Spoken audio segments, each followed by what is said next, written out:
não baixou o sarrafo. Não baixou o sarrafo nem um minuto.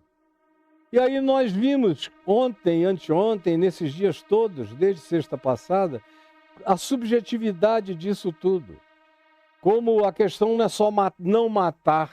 Não, eu nunca matei ninguém. Eu, Caio Fábio, nunca matei ninguém, fisicamente. Mas certamente eu devo ter cometido homicídios subjetivos, em razão dos quais eu já busquei diante de Deus, e todas as vezes que a minha mente encontrou pessoas que tinham sido mutiladas pelas minhas ações, ou palavras, ou modos, ou qualquer que seja a natureza da minha expressão, especialmente no meu passado, eu busquei a todos eles enquanto estávamos vivos. E me reconciliei com todos, ou pedi perdão a todos, me resolvo, não deixo nada ficar fibrilando no meu coração, como ira, como ódio, como insulto, como raiva, que chega ao ponto do amortecimento, que faz você invisibilizar o próximo ou colocá-lo no estado de um raca, de um vazio, de um coisa nenhuma, de um ser inexistente, que é involucrado pela sua indiferença absoluta. E Jesus disse, olha, cuida disso logo, livra-te do teu próprio inferno enquanto tu estás no caminho,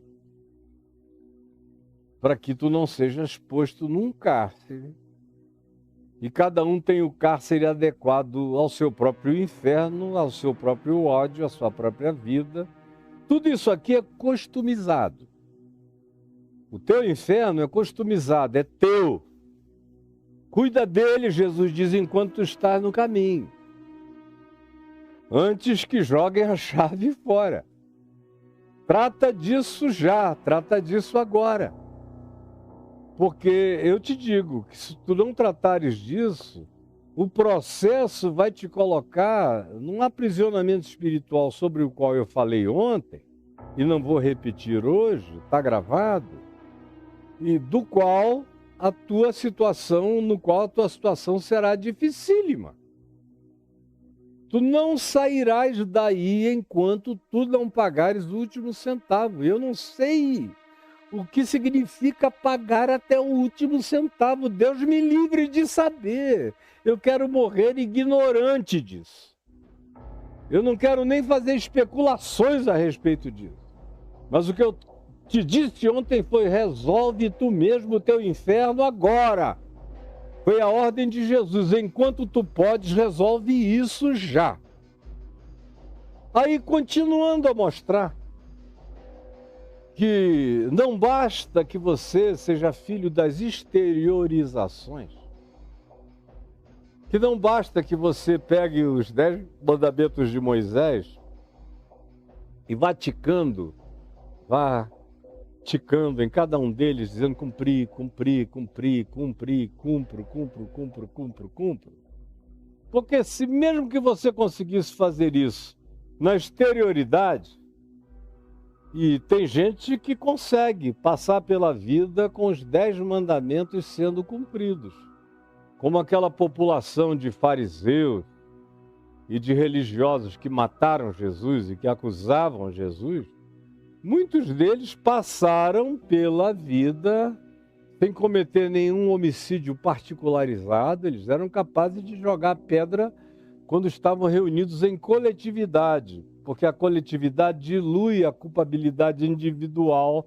Na psicologia humana é sempre assim que funciona, era todo mundo. Linchamento não é culpa de ninguém.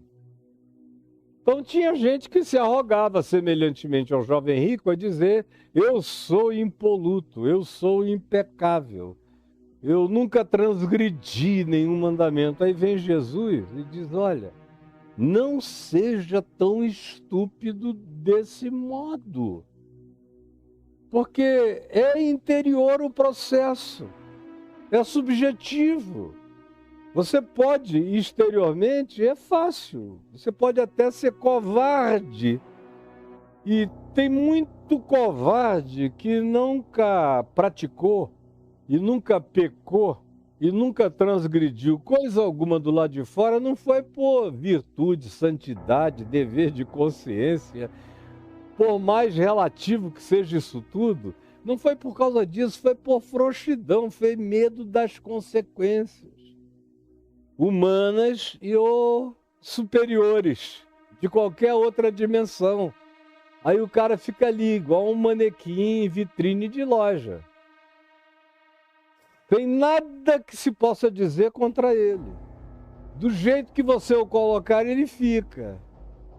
Tão vivo quanto morto. É uma existência sem a vida de Deus, mas também é a vida de um manequim, de um ser inanimado, de um cara que se tornou um boneco da lei.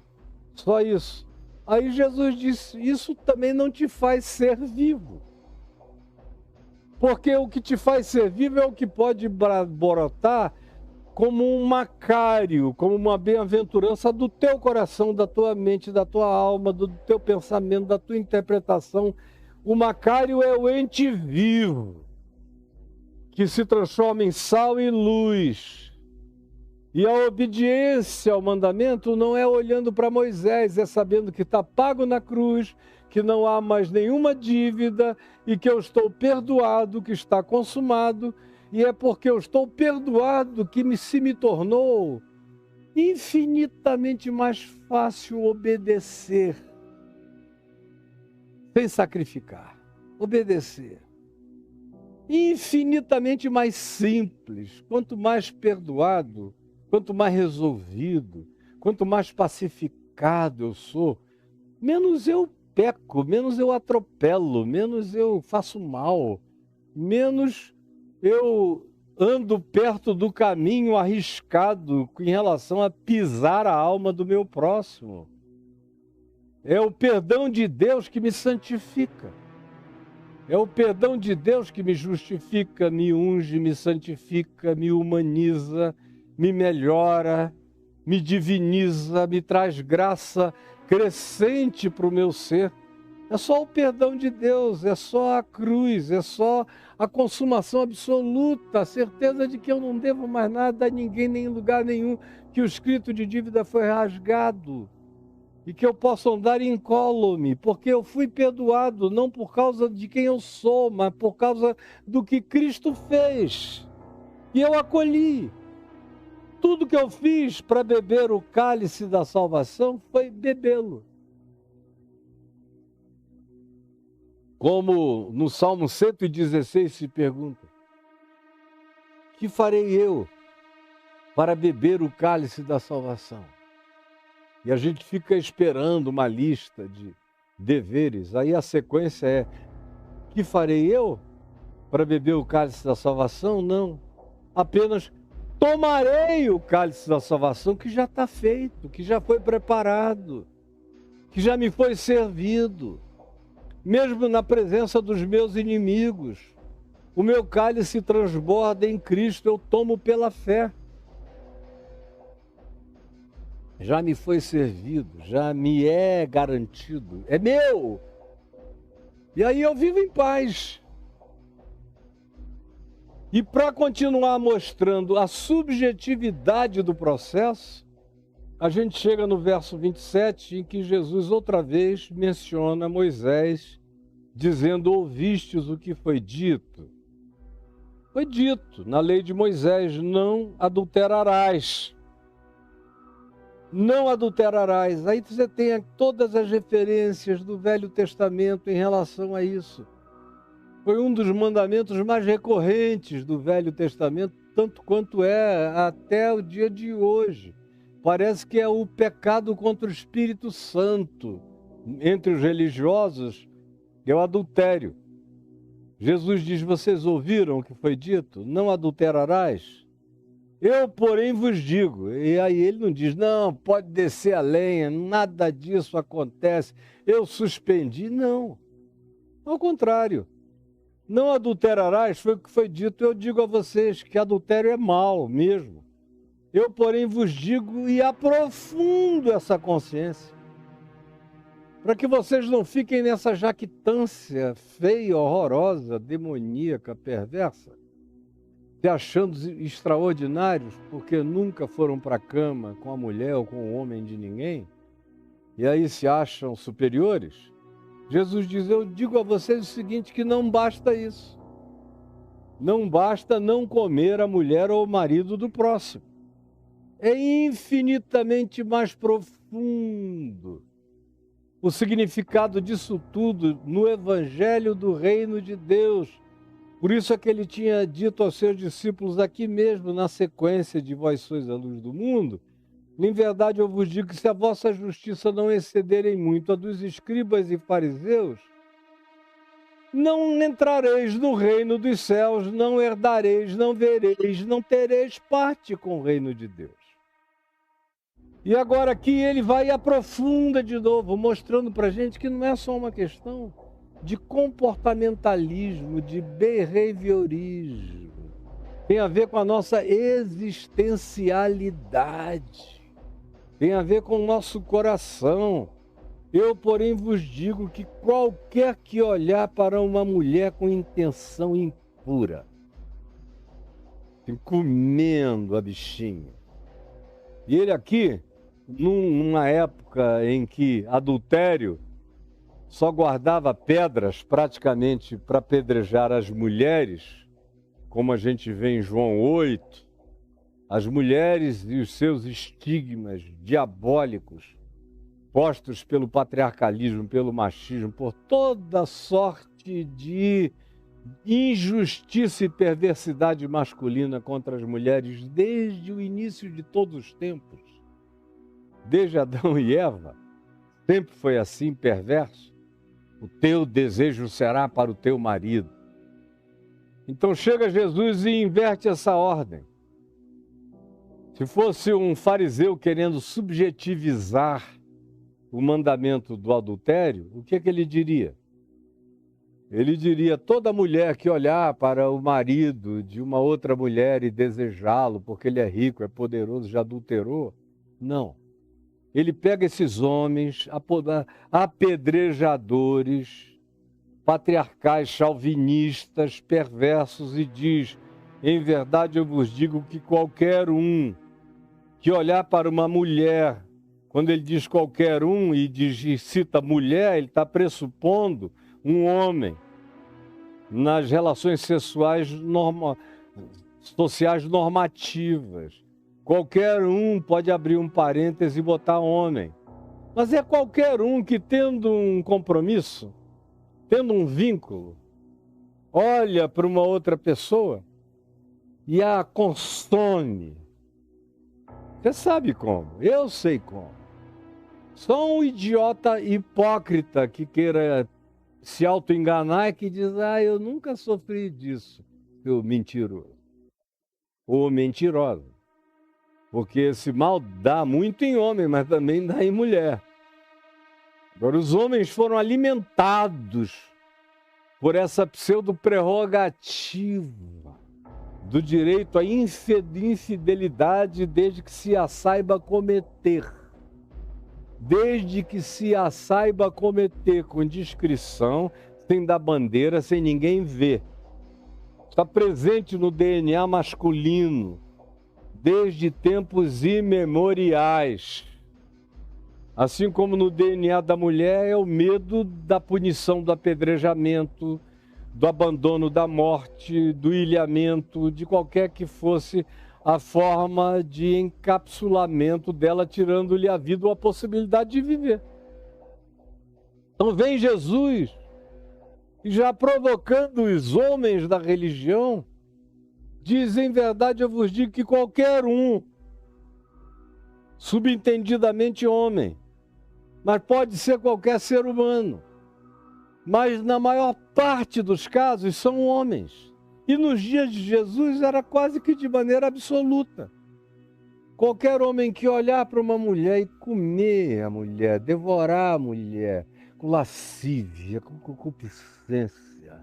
Ela é do meu amigo, é a minha cunhada, mas meu Deus, que gostosa. Aí o cara entra e imagina como é que eu comeria ela assim, assado, o que eu faria ela fazer em mim. Aí ele vai elaborando todos os tipos de fetiche para essa gostosa. E ele olha, às vezes, de uma maneira tão possessivamente perversa que chega a constranger a quem vê. Mas tem gente que não está nem aí. Eu conheço milhares de pessoas que não estão nem aí, eles olham mesmo. E quando você anda com uma mulher bonita ao seu lado, se você deixá-la andar na sua frente sozinha, num lugar onde ninguém saiba que ela é tua mulher, e você vier bem depois, você vai ver os olhos quase que daqueles globos oculares de desenhos animados, de animações antigas, que são aqueles olhos saltantes de cobiça, de fome, de desejo, de gula, de tudo. Aquela loucura. Jesus diz, eu digo a vocês, impolutos, que do ponto de vista do comportamento nunca fizeram nada assim, mas que justamente porque nunca fizeram nada assim do lado de fora, acham que ganharam o direito, que adquiriram a permissão de que o seu interior se encha de lascívia, de prostituição, de corrupção, de desejo de controle fetichista, de dominação sexual, de uso, de abuso, como quem devora algo para depois jogar fora uma vez que tenha ficado satisfeito, não importando de quem seja, ou a quem pertença, ou em relação a quem esteja vinculada ou vinculado. Não interessa nada disso, mesmo que seja a mulher do meu irmão, mesmo que seja alguém da minha casa, mesmo que seja uma enteada. Eu vejo tantos padrastos que já me confessaram várias vezes o seu desejo pelas suas enteadas.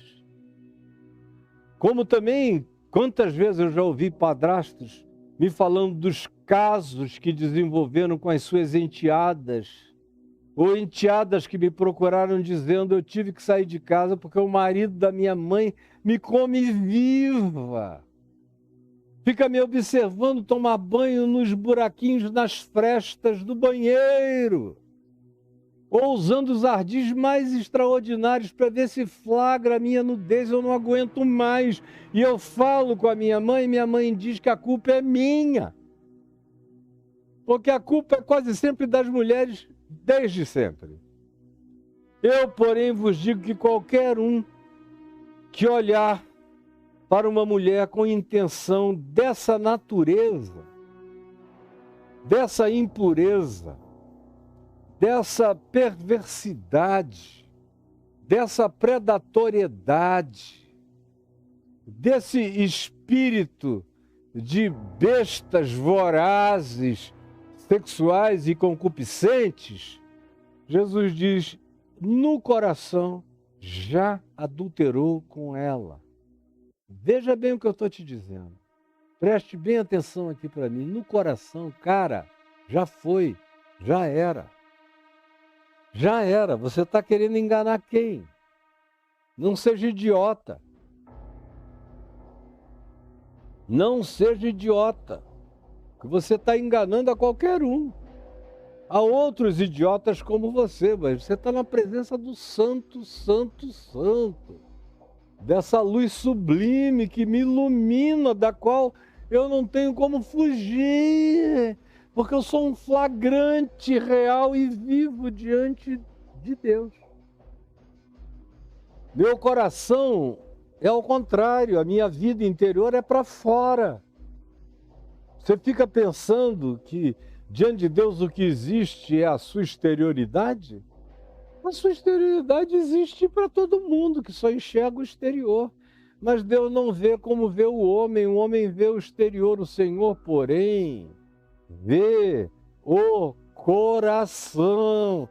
E Jesus diz em Marcos, no capítulo 7, é do coração que procedem os maus desígnios.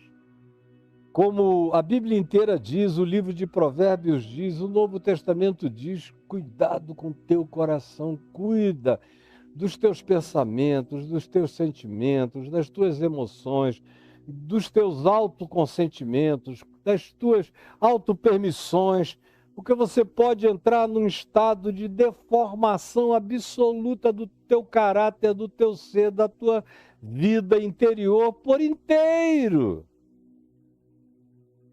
E pode se tornar um adúltero sem nunca ter adulterado, você é um adúltero. Como eu conheço uma quantidade enorme de cristãos que nunca adulteraram, mas são adúlteros. Nunca não foram adúlteros.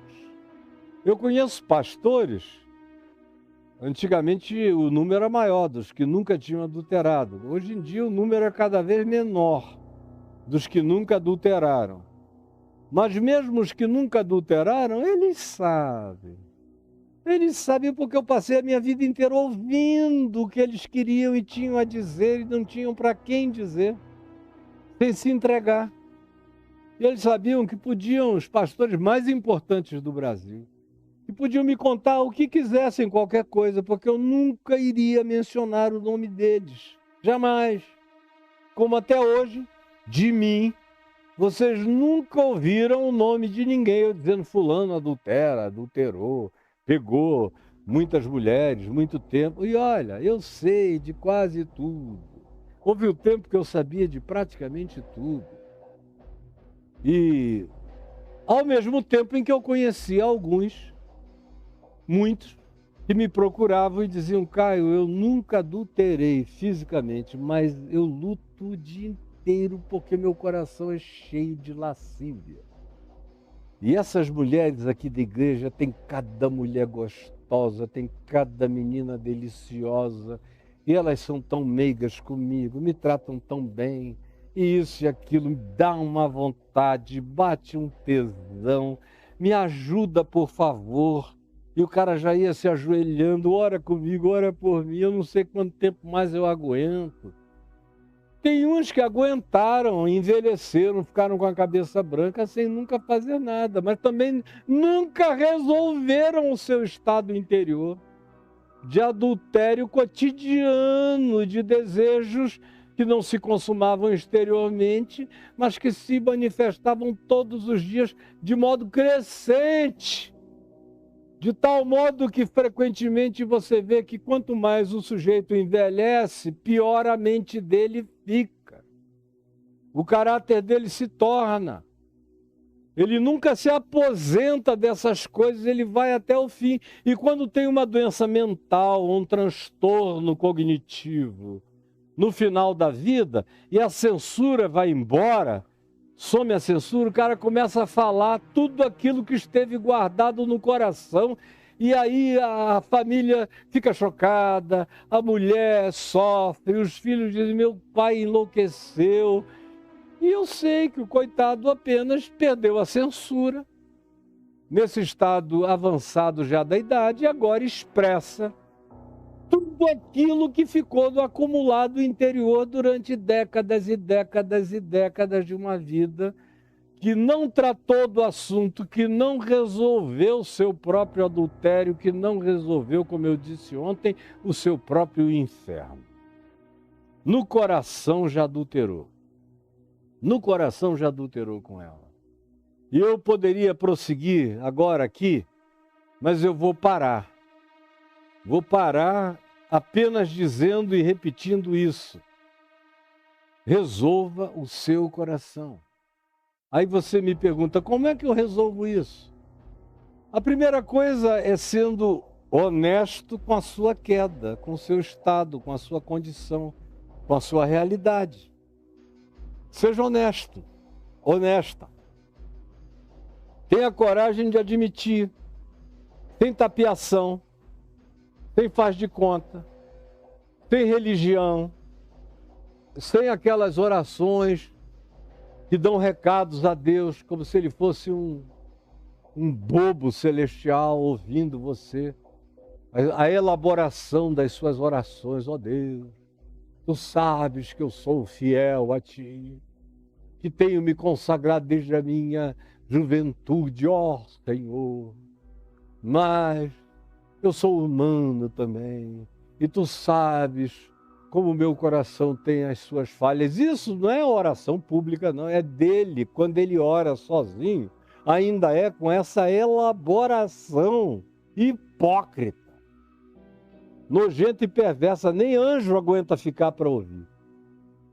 Até demônio sai dizendo, pelo amor de Deus, cara, para com isso.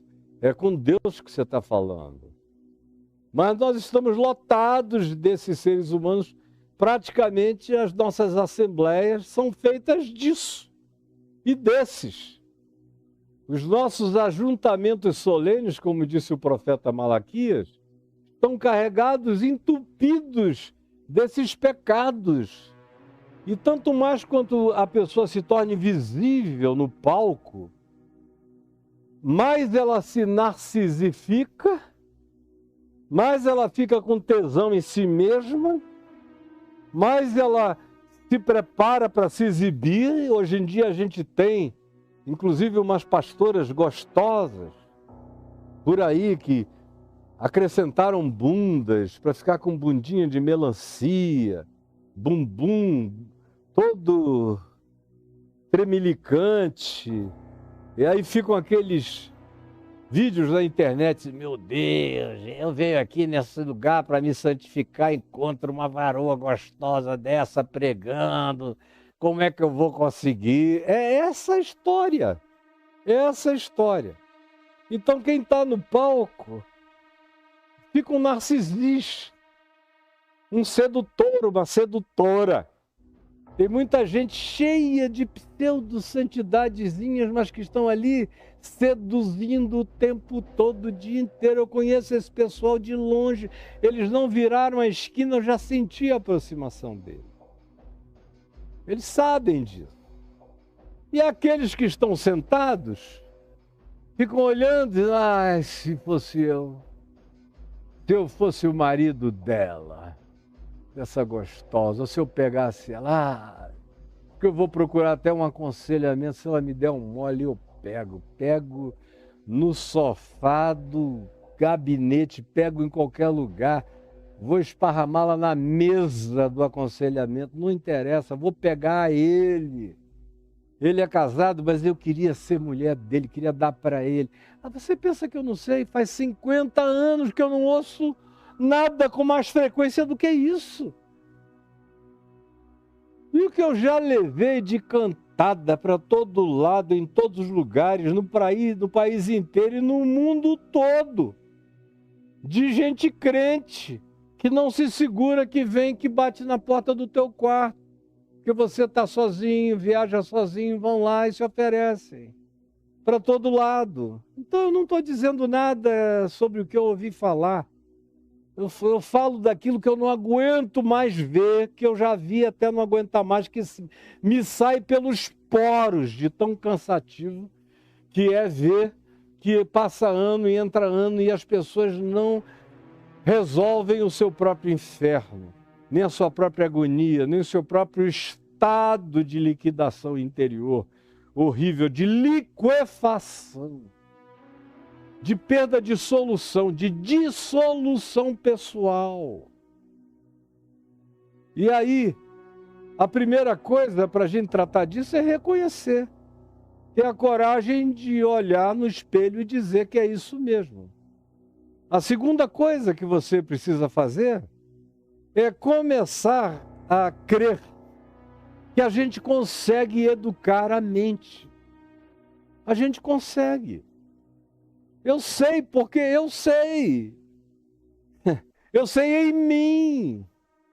Eu sei a partir de mim. Eu já fui muito lascivo.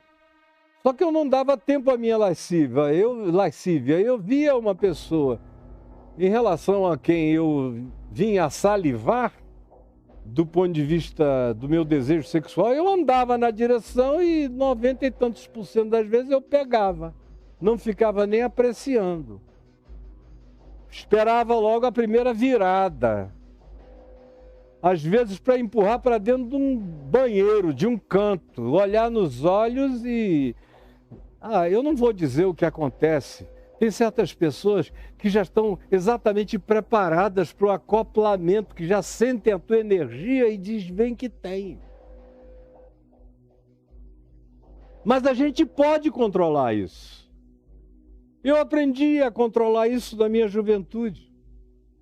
Depois, quando eu traí a mãe dos meus filhos e adulterei, eu não fiquei vivendo como um adúltero. Eu quis resolver aquilo o mais rápido que eu podia. E depois de ter aparentemente resolvido aquilo que era passível de solução imediata, de acordos, de acertos, de esclarecimentos, do acender de luz, para não viver mais no escuro nem na sombra, uma vez que isso foi feito, no meu coração eu não tive grandes sofrimentos, ou praticamente nenhum.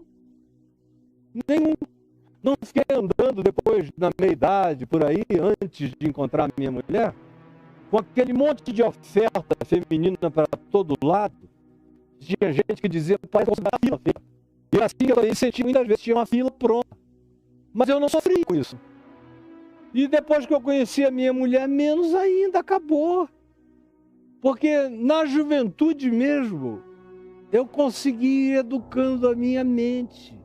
E o adultério só aconteceu por uma outra circunstância para a qual eu não tenho nenhuma justificativa para dar, porque não há. Não há justificativa.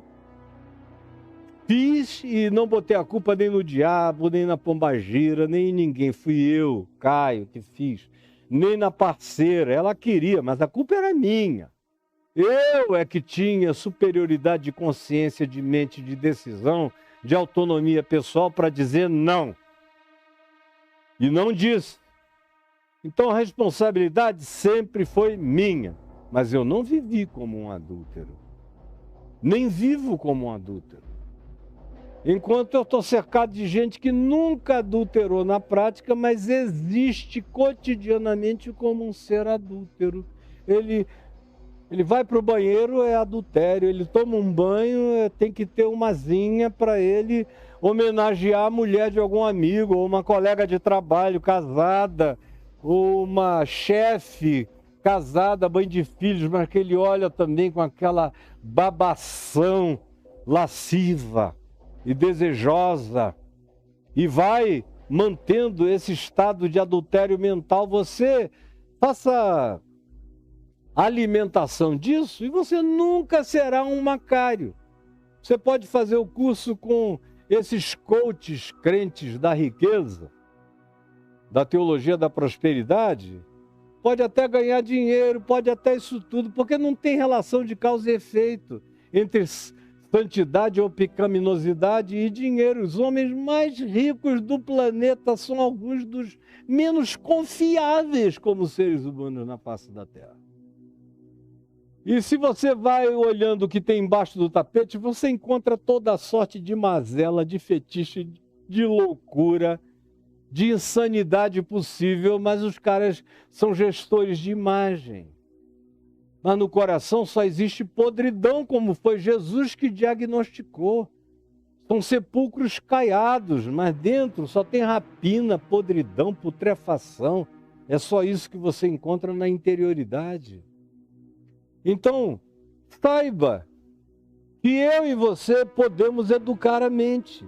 É só não permitir a continuidade do processo mental. Mas se eu chego e digo, já vim até aqui, nunca fiz nada físico com ninguém, então eu já sei que eu posso liberar, transformar isso tudo em masturbação, em desejo, em salivação concupiscente e pronto. Eu não vou fazer e não serei acusado porque não farei. Mas você não faz, mas é. Você não faz, mas vive assim. Você não pratica, mas existe desse modo. E alimenta esse modo de pensar, de viver, de olhar, de interpretar, de querer. Como eu já ouvi pastores me dizerem, não, eu não teria coragem de trair a minha mulher. Não tenho nem coragem.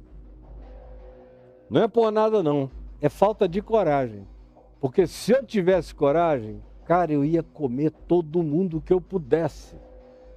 Eu já ouvi mais de um pastor me dizer assim, numa roda de 4, 5 outros pastores, exatamente a mesma frase.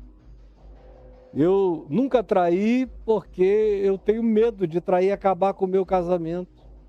Eu não sei viver, eu dependo da minha mulher, a minha família depende dela. Eu não tenho essa coragem. Agora, eu tenho que ser sincero e dizer que se eu tivesse, eu comia todo mundo, indiscriminadamente. E aí o cara vai, continua sem nunca ter feito nada, e eu não estou dizendo que é para fazer uma vez, que é para se vacinar. Não tem vacina contra isso. A vacina é a vigilância de uma consciência macária, que busca essa vida quebrantada, humilde, que se importa e se solidariza com a dor do próximo, que exerce mansidão, autocontrole, compaixão, misericórdia, que busca construir pontes de pacificação, que não tem medo do estilo de vida que adote, por mais que lhe venha perseguição, que vai praticando a vida, uma vida gostosa, saborosa, para a existência do próximo e de nós mesmos, como luz, aonde chega vai iluminando, vai trazendo graça, vai produzindo as melhores impressões da santidade, da beleza humana, do acolhimento, da graça. A prática do bem desmobiliza o poder do mal em mim. Preste atenção. É a prática do bem que desmobiliza o poder do mal em mim. Repita isso comigo. É a prática do bem que desmobiliza o mal que habita em mim. Quanto mais eu vou praticando a bondade, a verdade e a justiça, pois o fruto da luz consiste de toda bondade, verdade e justiça, quanto mais eu vou praticando isso, mais luz em mim vai se produzindo, mais luz, mas em luz eu vou me tornando, você entendeu? Mas em luz eu vou me tornando. A terceira coisa é saber que não existe nunca um estado em relação ao qual a gente tenha crescido tanto que possa dizer, eu estou definitivamente vacinado contra isso. Ninguém nunca esteve, nem o broxa, nem o impotente, nem com 80 e tantos anos, mesmo sem ter mais o que fique ereto em você, a mente.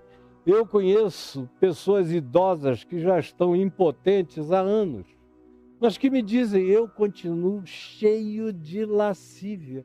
Minha maior perturbação é que para onde eu olho eu quero pegar. E hoje com uma veemência muito maior, porque eu sei que eu não conseguiria mais. E pior ainda, eu já não sou nem enxergado. E quando eu sou tratado como um velhote à beira da morte, o que me dá raiva. Eu já ouvi tanto isso. Venho ouvindo desde a minha juventude idosos me falarem isso. E tanto mais quanto eu vou me tornando um idoso, mais liberdade todos os idosos têm também de me dizerem isso. Ai, meu Deus, você sabe do que eu estou falando, não estou dizendo nada que haja alguém entre nós que desconheça. Nada.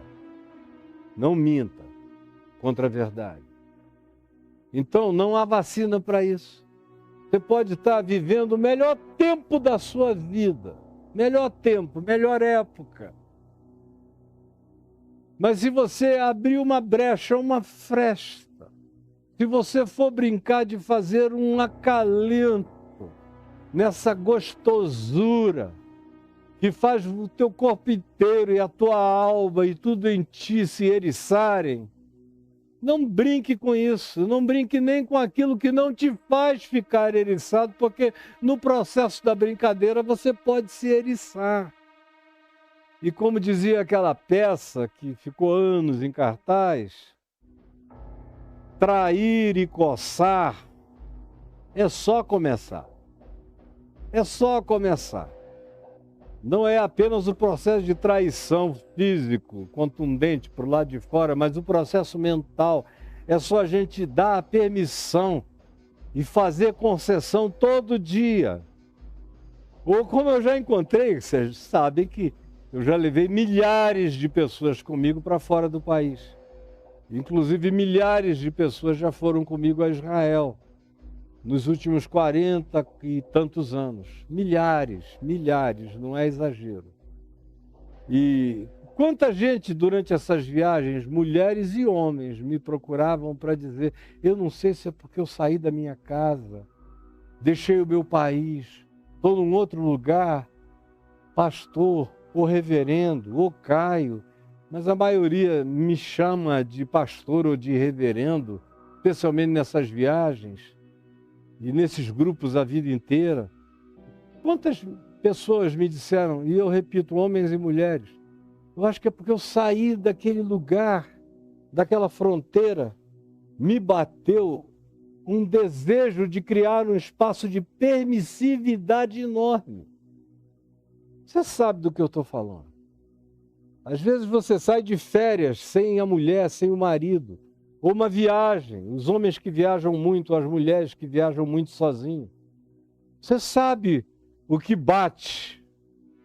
Estou só, não tem ninguém vendo, ninguém me conhece, especialmente quando você é anônima, anônimo, como há um eriçamento, de modo que não existe jamais esse tempo no qual você diga para si mesmo está consumado em relação a qualquer natureza de tentação. Ao contrário.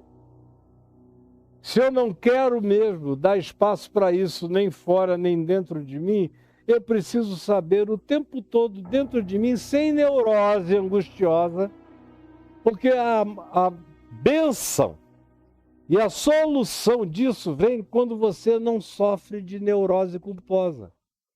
Eu não sofro de nenhuma neurose culposa. Nenhuma.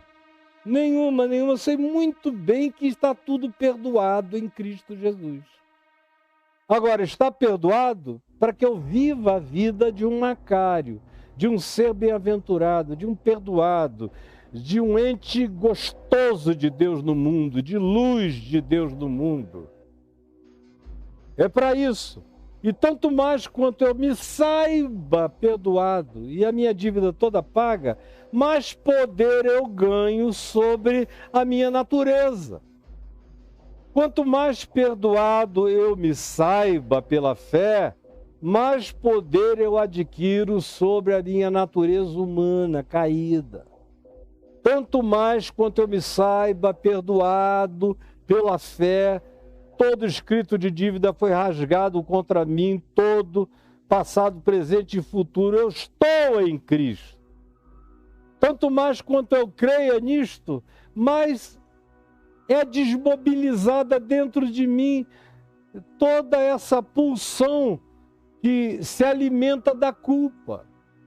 Quanto mais neuroticamente culpado eu vivo, mais eu alimento esse processo dentro de mim, mais ele cresce contra mim mesmo, de maneira enlouquecedora. Você sabe disso, todo mundo sabe disso. E eu peço que essas palavras simples, que eu só estou repetindo, eu me sinto repetindo, até não poder mais, mas eu vou fazer o quê? Você não sabe a solução para essas coisas. Mas eu tenho um portal onde há milhares e milhares e milhares de temas e de páginas e de vídeo. caiofabio.net, tem uma lupinha lá. Se você for lá e você escrever a palavra adultério, você vai entender a extensão, o escopo muito mais amplo. E se você escrever a expressão neurose ou neurose culposa, pode escrever lá no portal caifai.net, você vai ver a quantidade de textos meus que vão fazer uma diferença brutal na sua vida, que vão te ajudar a andar tendo isso sob o domínio da mente de Cristo em você. É possível. Você não se tornará jamais um ser impecável. O apóstolo João diz na primeira epístola dele que é para a gente não pecar, e diz que aquele que afirma não ter cometido nenhum pecado é mentiroso. Mentiroso. E a palavra de Deus não está nele, é mentiroso. A verdade de Deus não o habita. Porque onde a verdade de Deus habita, o cara sabe que é pecador sempre. Nunca deixou de ser. Eu sou um santo pecador. Um pecador santificado em Cristo Jesus, definitivamente. Eu sou um pecador. Assentado nos lugares celestiais em Cristo Jesus está um pecador, santificado para a eternidade, pela cruz, pela ressurreição, está tudo feito e acabado. Eu não carrego nenhuma culpa, é por isso que em momento algum, mesmo quando eu adulterei, eu não fiquei com medo de diabo nenhum, em momento nenhum, porque eu digo, se aparecer, teve um cara que achou que eu já tinha contado tudo para minha esposa, já tinha falado com os meus filhos, já tinha falado com quem interessava, já tinha uma carta que eu escrevi e mandei para todo mundo, mas esse cara não recebeu a carta, mas ele ouviu uma fofoca. Ele era meu filho na fé, que hoje eu conheço muito bem. Naquele tempo, nem tanto. Aí ele veio assim para mim, me procurou no meu escritório. Reverendo, olha, eu ouvi dizer que está havendo um negócio entre o senhor e a fulana. E eu fico com muito medo, porque o senhor já pensou, se já chegou até mim, pode chegar a outros. Eu tenho medo de que em algum momento o senhor esteja em algum lugar público e venha alguém botar o dedo na sua cara. Aí eu disse, olha, muito obrigado por essa sua fofoca. Agora, não tem demônio, nem diabo, nem homem que vá usar isso. Se for homem, vai entrar no pau. E se for diabo, vai sair em nome de Jesus. Olha bem para minha cara, seu idiota. Você aprendeu o evangelho comigo. Você acha que eu brinquei disso a minha vida inteira e vou brincar até morrer? Jamais. Jamais. Nunca. Tive medo de nada, porque não tem nenhuma neurose culposa dentro de mim. Está feito, consumado. Eu estava pecando, mas eu não era um pecador que tenha perdido a sua justificação. A minha justificação é inarredável. Está feita, é inapagável, irretirável, é eterna em Cristo. Você entendeu? E tanto mais quanto eu sempre tenho a certeza disso e sempre tive, mais simples é sair das coisas que te enredam. E sair de maneira quebrantada, não jactante, não orgulhosa. Porque não há do quê. Mas você sai, porque o que mais puxa você, a pior âncora, que abisma você nas regiões das quais você não consegue sair, é a culpa. É a insolubilidade da sua culpa que coloca você nesse lugar de inferno. Por isso ontem eu disse, resolva o seu próprio inferno enquanto é tempo, enquanto é dia, enquanto é hoje. Já. Do contrário, você vai ser atormentado o resto da sua existência. E não raramente os transtornos mentais assolam, os transtornos emocionais, os desequilíbrios de todo tipo e de toda ordem vêm e tomam conta da gente, e a gente adoece mesmo. Adoece. Agora, quem me dera você me ouça, me entenda. Eu estou cansado de dizer e de repetir a mesma coisa, especialmente nesse tema aqui, que cansativo demais para mim. Eu já falei demais disso porque as perguntas das pessoas não cessam a respeito desse tema. Para mim é um cansaço, é um jardim da infância espiritual. Mas uma vez que se entenda e que se pratique e se atualize com naturalidade o coração na presença de Deus, da luz a respeito de nós mesmos, isso tem solução. Isso tem solução. A menos que você não tenha resolvido a sua existência na cruz. Se você não resolveu ainda a sua existência na cruz, na ressurreição, e não se assentou nos lugares celestiais em Cristo Jesus, como eu expliquei recorrentemente, só agora aqui, durante esse mês e pouco dessa exposição, de Mateus 5, então você vai brigar sozinho contra todos os demônios do mundo e contra todas as fabricações demoníacas que você mesmo vai construir na sua mente. É tão fácil entender. Preste atenção no que eu disse.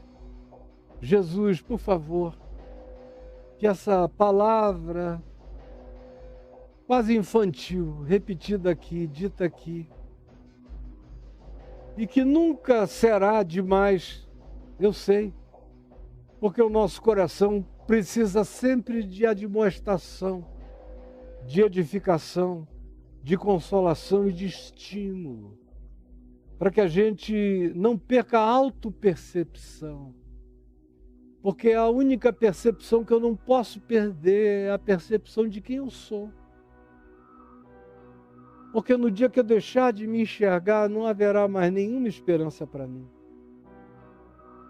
E me ajuda a me enxergar crucificado com Cristo, perdoado em Cristo e com Cristo na cruz, liberto até daquilo que ainda não me deixou de vez, mas que não habita mais dentro de mim, porque todos os dias eu não alimento aquilo que em mim todo dia quer nascer para crescer. E eu não devo jamais alimentar. E nem brincar de pensar que isso se tornou algo inofensivo no meu coração, porque não é. Meu coração é enganoso. Dele procedem as fontes da vida e também as fontes da morte. Ensina-nos a termos olhos para o coração, porque quem cuida do seu próprio coração não tropeçará em lugar nenhum na vida. E se tropeçar, não ficará caído, tu nos ensinaste. Porque é de ti e foi contigo que eu aprendi, que todos nós estamos aprendendo. Filhinhos meus, não pequeis. Mas se todavia alguém pecar, tendes advogado junto ao Pai. Jesus Cristo, o justo. Ele é a propiciação pelos nossos pecados. E não somente pelos nossos próprios, mas ainda pelos do mundo inteiro. Deus abençoe você. Um beijo.